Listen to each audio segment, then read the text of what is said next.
Good morning everyone, welcome to civil services study. ये practice set number है 628 UP PCS के लिए, और प्रैक्टिस करने वाले हैं इसमें हम एंशिएंट हिस्ट्री के प्रश्नों पर। तो चलिए स्टार्ट करते हैं। आज डेट हो गई है 23 जुलाई। तो क्वेश्चन नंबर 1 पर आ जाइए।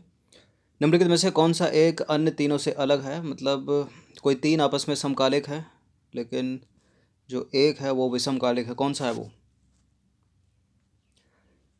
बिंबिसार, गौतम बुद्ध, मिलिंद या प्रसेनजीत? बताइए। देखिए, बिंबिसार, प्रसेनजीत और गौतम बुद्ध ये एक ही काल के हैं, ठीक है, समकालिक हैं, लेकिन मिलिंद जो है यहाँ पर वो विषमकालिक है। तो सी हो जाएगा इसका आंसर। तो देखिए, बिंबिसार, गौतम बुद्ध और प्रसेनजीत तीनों जो हैं समकालिक थे, जबकि मिलिंद इनका समसामयिक नहीं था। ठीक है, प्रसेनजीत की बात करें तो कौशल महाजनपद का राजा था, वह महात्मा बुद्ध का समकालीन था, और गौतम बुद्ध ने बौद्ध धर्म का प्रवर्तन किया। मेनांडर की बात करें तो मेनांडर, जिसे मिलिंद के नाम से भी जाना जाता है, उत्तर भारत में इंडो ग्रीक राजा था। ठीक है, और बिंबिसार मगध साम्राज्य की महत्ता का वास्तविक संस्थापक था और हर्यक कुल से संबंधित था। तो समकालिक हो गए बिंबिसार, गौतम बुद्ध, प्रसेनजीत। विषमकालिक है मिलिंद या मेनांडर। क्वेश्चन नंबर 2 पर आ जाइए। किस शिलालेख में रुद्रदामन प्रथम की विभिन्न उपलब्धियां वर्णित हैं? किस शिलालेख या अभिलेख में रुद्रदामन प्रथम की विभिन्न उपलब्धियां वर्णित हैं?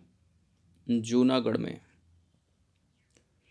तो रुद्रदामन का गिरनार अभिलेख जो है पश्चिमी क्षत्रप नरेश रुद्रदामन द्वारा लिखवाया गया शिलालेख है, जिसमें रुद्रदामन प्रथम की विभिन्न उपलब्धियां वर्णित हैं।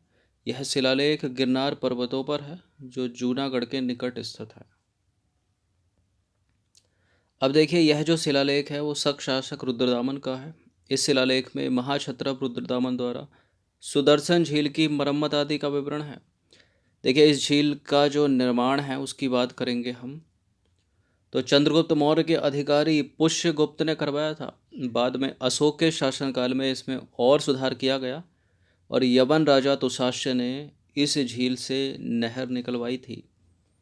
तो ये दो तीन तरह से अलग अलग स्टेटमेंट है, इनसे अलग अलग तरीके से प्रश्न पूछा जा सकता है कि सुदर्शन झील का निर्माण करवाने वाला कौन था। अधिकतर ऑप्शन में चंद्रगुप्त मौर्य ही रखकर पूछा गया है, पुष्यगुप्त का विवरण नहीं दिया गया है। ठीक है, लेकिन फिर भी याद रखिए आप, पुष्यमित्र शुंग के अधिकारी, चंद्रगुप्त मौर्य के अधिकारी पुष्यगुप्त ने करवाया था, और इसमें और सुधार किए अशोक ने, और यवन राजा तुषास्य ने इस झील से नहर निकलवाई थी, और इसकी मरम्मत करवाई थी महाक्षत्रप रुद्रदामन। बिना बेगार के किसने सुदर्शन झील का जीर्णोद्धार किया था? बेगार का मतलब है यहाँ वेतन। तो बिना वेतन के किसने सुदर्शन झील का जीर्णोद्धार किया था? उत्तर वही है, रुद्रदामन प्रथम। तो देखिए, शक वंश के सबसे प्रतापी शासक रुद्रदामन प्रथम, जिसने गुजरात, मालवा, सिंध, कच्छ, कोंकण पर शासन किया। जूनागढ़ अभिलेख से पता चलता है कि 170 ईस्वी में रुद्रदामन ने गिरनार के निकट सुदर्शन झील की मरम्मत बिना बेगार के लिए करवाई थी। ठीक है, बिना वेतन के। अब देखिए, जो कि मौर्य वंश के शासक चंद्रगुप्त मौर्य के आदेश पर बनवाई गई थी। अब जो कि किसके लिए है यहाँ पर? सुदर्शन झील के लिए। ठीक है, चंद्रगुप्त मौर्य के आदेश पर किसने? पुष्य, ऊपर था एक नाम, ठीक है, पुष्यगुप्त ने। क्वेश्चन नंबर 4 पर आ जाइए। काव्य शैली का प्राचीनतम नमूना किसके अभिलेख में मिलता है? काव्य शैली का प्राचीनतम नमूना मिलता है कठियावाड़ के रुद्रदामन। तो रुद्रदामन का जूनागढ़ अभिलेख अपनी शैली की रोचकता, प्रभाव प्रवणता और हृदयावर्जन के लिए प्रसिद्ध है। वस्तुतः वह एक छोटा गद्य काव्य है, विशुद्ध संस्कृत में लिखा हुआ। उसका यह प्राचीन लेख जो है, ठीक है, उसका यह लेख प्राचीनतम अभिलेख माना जाता है। किसका? रुद्रदामन का। क्वेश्चन नंबर 5 पर आ जाइए। प्राचीन भारत में निम्नलिखित में से किस एक ने नियमित रूप से सोने के सिक्के चलाए थे? नियमित रूप से सोने के सिक्के चलाने वाले कुषाण थे। ठीक है, तो कुषाण सम्राटों ने अपनी मुद्रा के लिए चांदी के स्थान पर सोने का उपयोग किया, और सबसे पहले कुषाण सम्राट कड़फिशस ने अगस्टस की नकल में राजा के सिर पर तांबे के सिक्के जारी किए।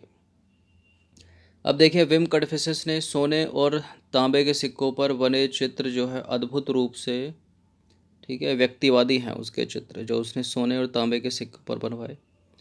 उन चित्रों में क्या क्या है,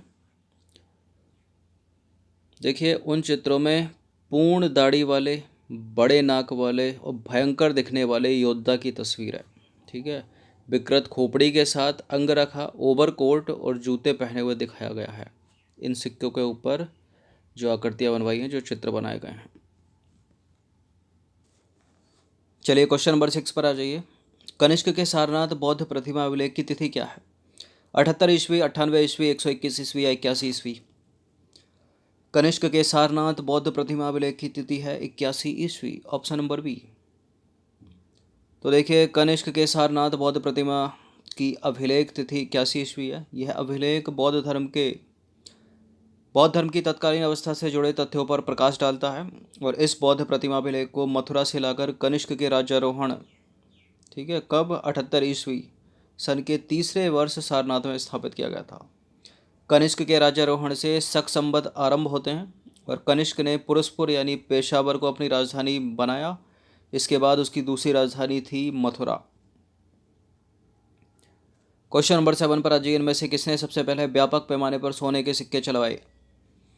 कौन था व्यापक पैमाने पर सोने के सिक्के चलवाने वाला, और वो भी सबसे पहले? Vima Kadphises, option number C. तो विम कड़फिशस ने सबसे पहले व्यापक पैमाने पर स्वर्ण मुद्रा का प्रचलन यानी सोने के सिक्के चलवाए, और विम कड़फिशस ने सिंधु नदी पार करके तक्षशिला और पंजाब पर अधिकार कर लिया। उसने सोने और तांबे के सिक्कों पर महाराजा, राजाधिराज, महेश्वर और सर्वलोकेश्वर आदि रूप धारण किए। देखिए, उसके सिक्कों पर एक और यूनानी लिपि है तो दूसरी ओर खरोष्टी।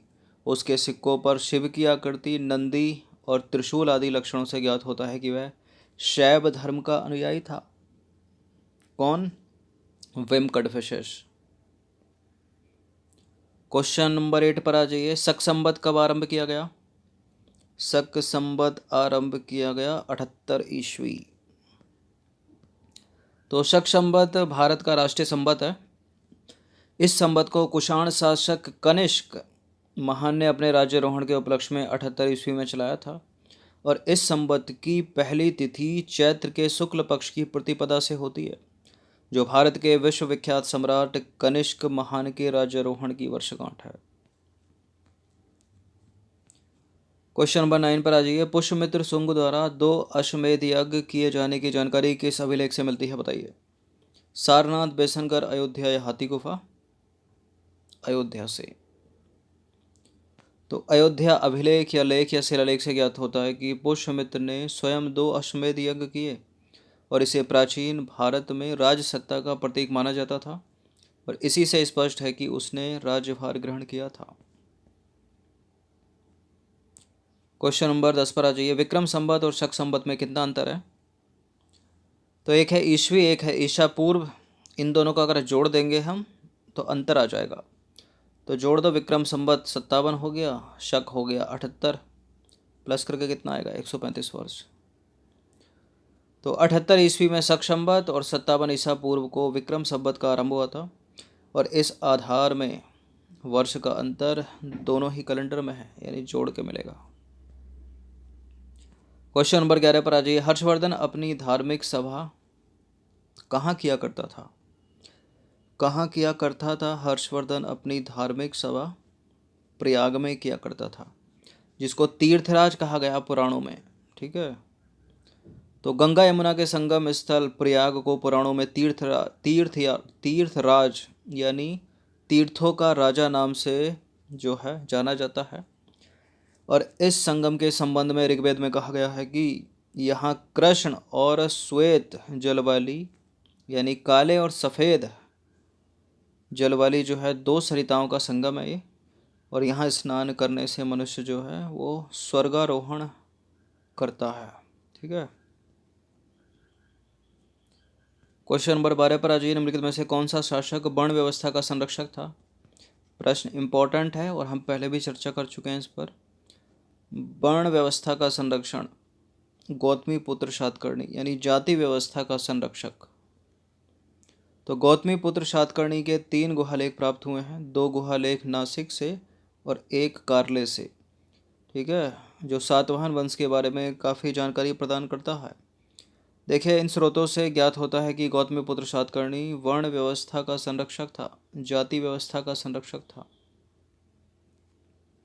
क्वेश्चन नंबर 13 पर आ जाइए। चरक और नागार्जुन किसके दरबार की शोभा थे? किसके दरबार में रहते थे चरक और नागार्जुन?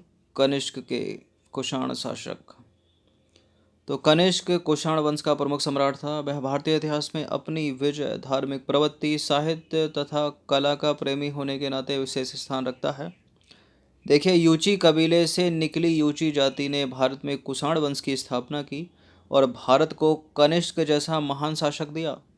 कनिष्क के संरक्षण में न केवल बौद्ध धर्म की उन्नति हुई, अपितु अनेक प्रसिद्ध विद्वानों ने भी उसके राज दरबार में आश्रय ग्रहण किया।